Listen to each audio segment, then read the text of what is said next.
Israel, America కలిసి Iran పైన చేస్తున్న దాడి ఇది ప్రపంచ యుద్ధంగా మారకముందు భారతదేశం పెద్దన్న పాత్ర పోషించి యుద్ధ నివారణకు చర్యలు తీసుకోవాలని చెప్పి కోరుకుంటా ఉన్నాం. ప్రజలందరూ కోరుకుంటున్నారు భారతీయులుగా.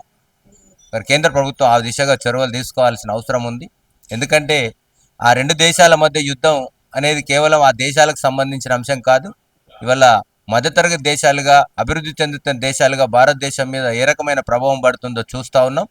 ఇప్పుడిప్పుడే గ్యాసు, తర్వాత పెట్రోల్, డీజిల్ ధరల ప్రభావాలు పడుతూ ఉన్నాయి. ఇది ఇంకా పెరిగితే భవిష్యత్తులో పేద ప్రజలు, మధ్యతరగతి బ్రతకడం కష్టమవుతూ ఉంది. మరి ఇవాళ ఒక దేశం ఇంకో దేశం మీద దాడి చేసుకుంటే రెండు దేశాల సమస్యగా కాకుండా ఇది అంతర్జాతీయ సమస్యగా మారిపోతున్న పరిస్థితుల్లో మరి కేంద్ర ప్రభుత్వం మరి చూస్తూ ఊరుకోవడం సరైనది కాదు. ఇద్దరు దేశాలు మరి మిత్రులు అంటున్నారు. ఇజ్రాయెల్ మిత్రదేశం, అమెరికా మిత్రదేశం అంటున్నారు. మరి మిత్రదేశానికి చెప్పి ప్రపంచం కోసమైనా వారిని ఒప్పించాల్సిన పరిస్థితి ఉంది.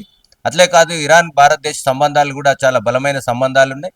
గతంలో నుండి చూసినప్పుడు మన దేశానికి పెట్రోల్ నిల్వల్ని సరఫరా చేయడంలో ఇరాన్ కూడా మంచి మిత్రత్వ దేశంగా ఉంది. కాబట్టి భారతదేశం లాంటి పెద్దన అల్లిన విద్యమాన్ని మనం పెంచి పోషించిన వాళ్ళం. కాబట్టి ఆ సూత్రంతో, ఆ స్ఫూర్తితో ఈరోజు భారతదేశం యుద్ధ నివారణకు చర్యలు తీసుకోవాలి.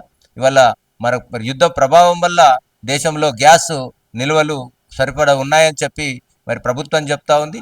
కానీ మార్కెట్లో చూస్తూ ఉంటే గ్యాస్ దోపిడీ పెరిగిపోయింది. అంటే దళారుల యొక్క మరి బ్లాక్ మార్కెటిజం పెరిగినప్పుడు దీన్ని కంట్రోల్ చేయాల్సిన బాధ్యత కేంద్ర ప్రభుత్వం పైన ఉంది. అట్లాగే రాష్ట్ర ప్రభుత్వాలు కూడా చొరవ తీసుకొని మరి సబ్సిడీ, మన ప్రజా పంపిణీ వ్యవస్థను పటిష్టం చేయాల్సిన అవసరం ఉంది.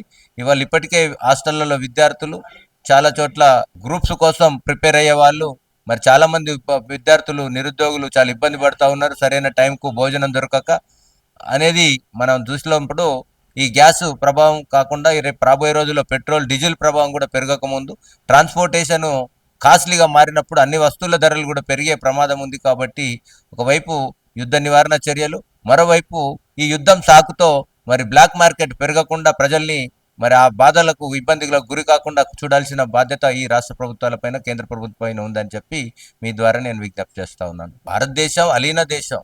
ఆ రోజు కానీ ఈ రోజు కానీ అప్పుడు రష్యా, అమెరికా పోట్లాడుకున్నప్పుడు కూడా ఏ వైపున ఉండకుండా ప్రపంచ శాంతిని కోరుకున్న దేశం. ఈ రోజు కూడా ఇరాన్ వైపు కానీ, అమెరికా వైపు కానీ కాకుండా ఈ రెండు దేశాల మధ్య యుద్ధం రాకుండా నివారించాలి. సరే, యుద్ధం ఎందుకు జరుగుతుంది అంటే ప్రపంచం జగమెరిగిన సత్యం. ఆయిల్ నిల్వల మీద ఆధిపత్యం కోసం అమెరికా తన ఆధిపత్యాన్ని చూపించాలనుకుంటుంది.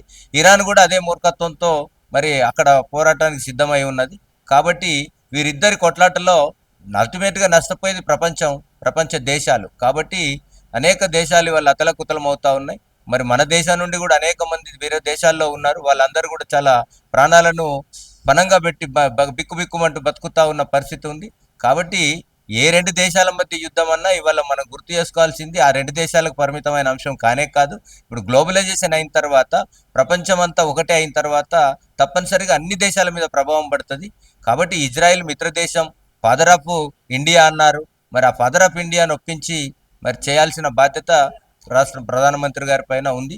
ప్రజల కోసం, లేదా అంతర్జాతీయ వ్యాపార సామ్రాజ్యాలను, ఆధిపత్యాల కోసం చేస్తున్న కుట్రల్ని ప్రజల కోసం మనం చూడాలి తప్ప వాళ్ళ యొక్క ఆధిపత్యాల కోసం కాదనేది నేను ఈరోజు మీ ద్వారా చెప్పదలుచు. ఈ వీడియోపై మీ అభిప్రాయాన్ని కమెంట్ బాక్స్లో తప్పకుండా తెలియచేయండి. అలాగే ఈ వీడియోని లైక్ చేయండి. మీరు చేసే ఒక్క లైక్ మరిన్ని వీడియోలు చేయడానికి మాకెంతో ప్రోత్సాహాన్నిస్తుంది. సామాన్యుడి కోసం మేమందించే సమాచారం కోసం సమయం టీవీ ఛానల్ని ఇప్పుడే సబ్స్క్రైబ్ చేసుకోండి.